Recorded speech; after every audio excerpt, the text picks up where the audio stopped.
Queridos amigos, sejam bem-vindos ao canal Videira Espírita. Meu nome é Cristina Brito e este é o programa Projeto 15 Minutos, o Evangelho segundo o Espiritismo. Aqui estudamos diariamente a terceira obra básica da doutrina espírita, codificada por Allan Kardec. A obra é o Evangelho segundo o Espiritismo. Atualmente estamos no capítulo número 8, Bem-aventurados os que têm puro o coração.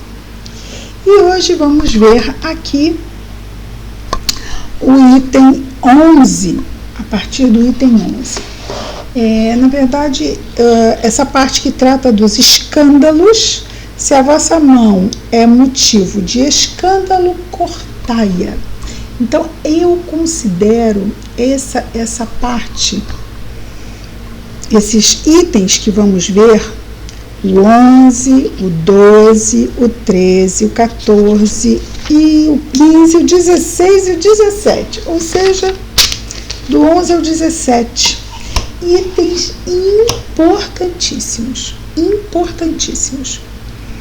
E então vamos com calma para aproveitarmos o máximo o que Kardec nos traz, porque nós, como espíritos imperfeitos, encarnados aqui neste mundo de provas e expiações, precisamos entender bem o nosso contexto para aproveitá-lo da melhor forma.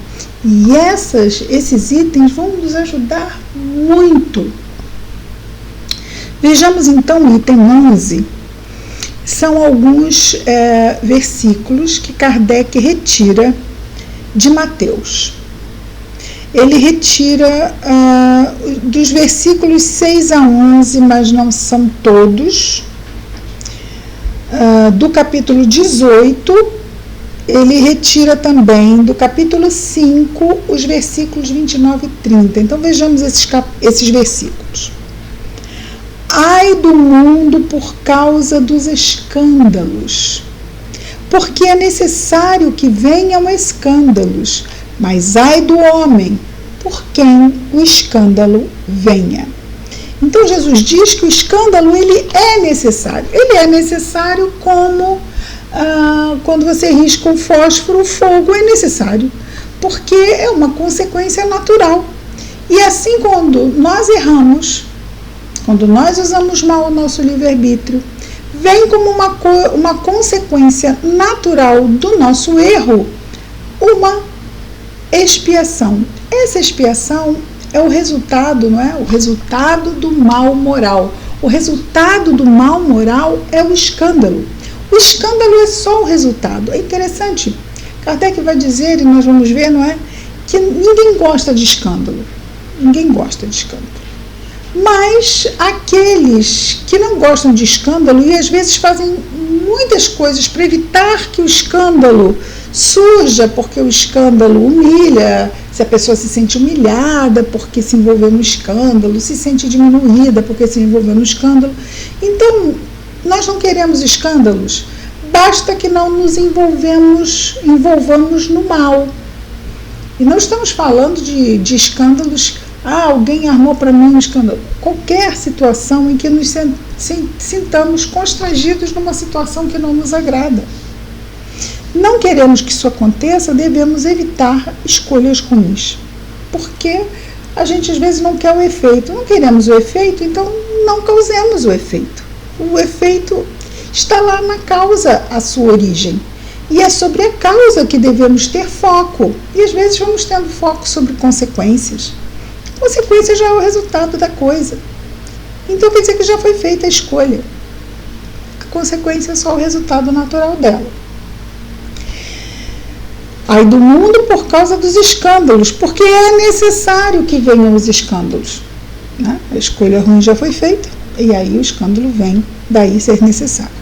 Mas ai do homem por quem o escândalo venha, porque se eu promovo, através da minha má escolha, uma consequência ruim na minha vida, aquele que se permitir trazer para mim a consequência ruim, usando mal o seu livre-arbítrio, ele vai estar, vamos dizer assim, em curso na lei. Mas eu só fiz porque a pessoa tinha que sofreu um escândalo. Nada disso. Ele fez porque ele cedeu ao mal que havia no seu coração, à imperfeição que havia no seu coração, ao vício moral que havia no seu coração. Porque quando nós temos que passar por uma determinada situação desagradável, aquela situação ela vai margear algumas pessoas, quando é de uma forma geral. E umas vão se sentir tentadas e vão se conter, outras não vão se sentir tentadas, mas umas vão se sentir tentadas e vão cair. E quando elas caem, é como se a gente tivesse aquela nota promissória, né? E a gente passasse a nota promissória para o outro. Então eu me resgatei com a minha consciência, mas no momento que eu me resgatei, o outro, porque promoveu aquilo, acabou contraindo uma dívida com a própria consciência. Claro que ele não está pegando a minha dívida, ele está criando uma dívida consigo mesmo. Eu me quitei com a minha consciência e o outro lá promoveu uma dívida com a própria consciência. Então, ai do mundo por causa dos escândalos, porque é necessário que venham escândalos, mas ai do homem por quem o escândalo venha. Eu vou pedir muito, muito, muito aos amigos. Se tiver dúvida, traga a sua dúvida, porque a sua dúvida pode ser a dúvida de outras pessoas. Então isso é muito importante, tanto dessa passagem quanto qualquer outra que estejamos tratando. Continua Jesus: se alguém escandalizar um desses pequenos que creem em mim, seria melhor para ele que se lhe pendurasse ao pescoço uma dessas mós que o asno gira. São aquelas pedras redondas para moer os grãos, onde se prende um asno para ficar, um burro, um asno, um animal de carga, para ficar girando, né? E na medida em que ele é preso naquela pedra grande, redonda, que vai, quando gira, ali moendo os grãos. Então, uma pedra grande, redonda, com um furo no meio. Então, ele diz aqui, seria melhor que aquela pedra pesada fosse colocada presa no próprio pescoço, do que essa pessoa se comprometer fazendo o mal àqueles que estão se esforçando no bem. Então, nós estamos lá, né? Até porque arrependidos, chegamos para a expiação e estamos imbuídos de passar pela expiação e não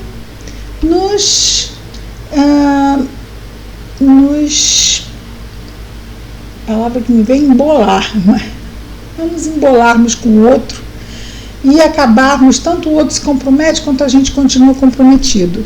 Então, se somos ali confrontados com injúrias, com traições, com ingratidões, vamos nos manter fortalecidos, compreendendo que aquela experiência nos chega para que exercitemos virtudes e não nossos vícios de novo, com vinganças, retaliações, ressentimentos e ódios, e não vai nos levar a nada bom.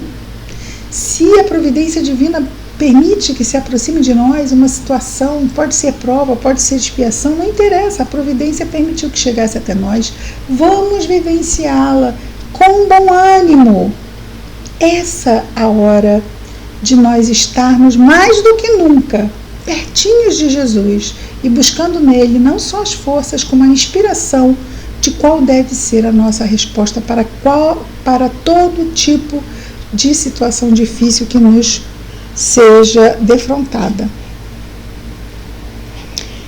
Então, se alguém de Jesus escandalizar um desses pequenos que creem em mim, seria melhor para esse que promove o mal, não é? Que erra no seu livre-arbítrio, seria melhor para ele que se lhe pendurasse ao pescoço uma dessas mós que o asno gira e que se lançassem essa pessoa no fundo do mar.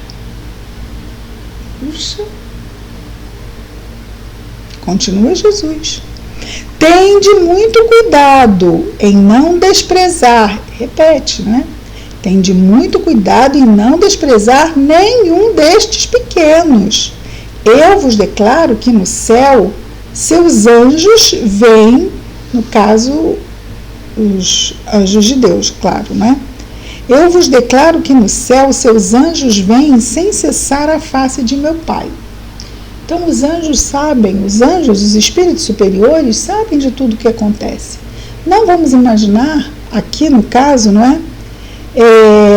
De que qualquer coisa seja feita em segredo. Nada é feito em segredo diante de Deus. Não existe crime perfeito. Não existe. Nós temos a nuvem de testemunhas. E no que concerne aos nossos destinos, não é? Ao que vai vir como consequência e a notação, vamos chamar assim, não é? A percepção do que está acontecendo, nossos mentores que nos acompanham na nossa reencarnação, responsáveis pelo nosso crescimento moral, nós somos tutelados. Os nossos tutores nos acompanham. Aí, mas tem muita gente que não sabe disso. No século XXI, nenhum indivíduo do mundo inteiro pode alegar ignorância. Nós temos muitas fontes de esclarecimento, mas muitas pessoas ainda se mantêm distantes da verdade, porque a verdade exige correção de rota, exige que nos aprumemos moralmente e que busquemos novos parâmetros diante daqueles parâmetros viciosos do nosso passado. E Jesus nos apresenta o parâmetro para as nossas escolhas, que é o Evangelho. Bom, então Jesus avisa, e quem avisa amigo tem de muito cuidado, para não desprezar nenhum desses pequenos. Qualquer irmão de humanidade, ok? Porque para Jesus todos nós somos seus pequenos. Eu vos declaro que no céu seus anjos veem sem cessar a face de meu Pai, que está nos céus, porque o Filho do Homem veio salvar o que estava perdido. Então nós que erramos, nós que somos esses mesmos que nos comprometemos. Jesus veio nos trazer o Evangelho para que não caiamos mais nisto, para que saiamos desta roda sofrida de reencarnações. E agora, lá do capítulo 5, os 2 versículos 29 e 30, nós temos também Jesus. Se vossa mão ou vosso pé vos é motivo de escândalo, cortai-os e atirai-os longe de vós. É bem melhor para vós que entreis na vida não tendo senão um pé e uma só mão, do que terdes 2 e serdes lançado no fogo eterno. Entrar na vida como, né, amigo? Como que eu entro na vida sem um pé, sem uma mão? Reencarnando, né? Aí, Evangelho sem reencarnação é uma confusão só, inúmeras vezes. Evangelho com doutrina espírita é algo que não tem como. Mas por que então Jesus já não falou tudo de uma vez só lá atrás? Porque nós não tínhamos condição, e ele mesmo diz que se nós guardássemos os seus ensinos, ele mesmo falaria com o Pai, que enviaria um outro Consolador, para dizer o que ele não poderia dizer na época, e lembrar aquilo que tivesse sido esquecido.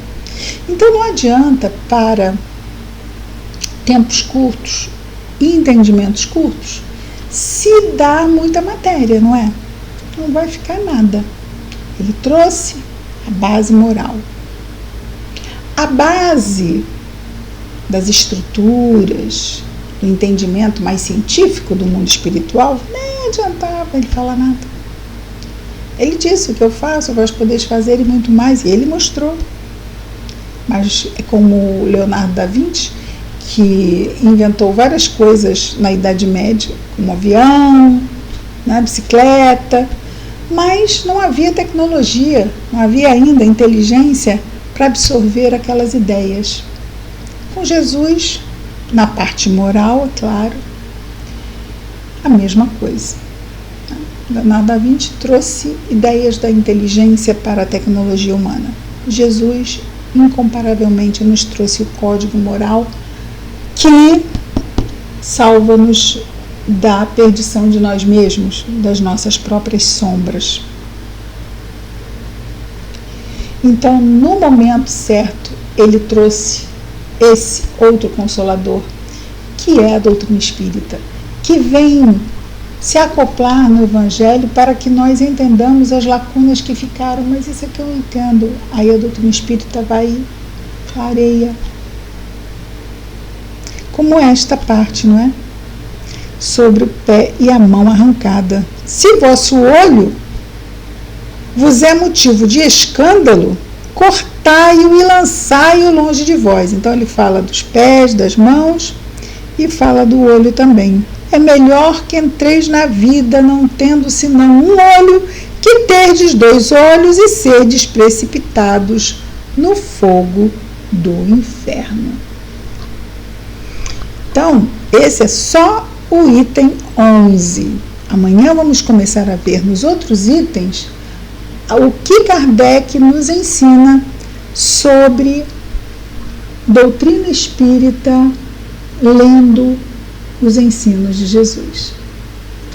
Até amanhã com mais um programa, Projeto 15 Minutos, o Evangelho segundo o Espiritismo. Muita paz a todos.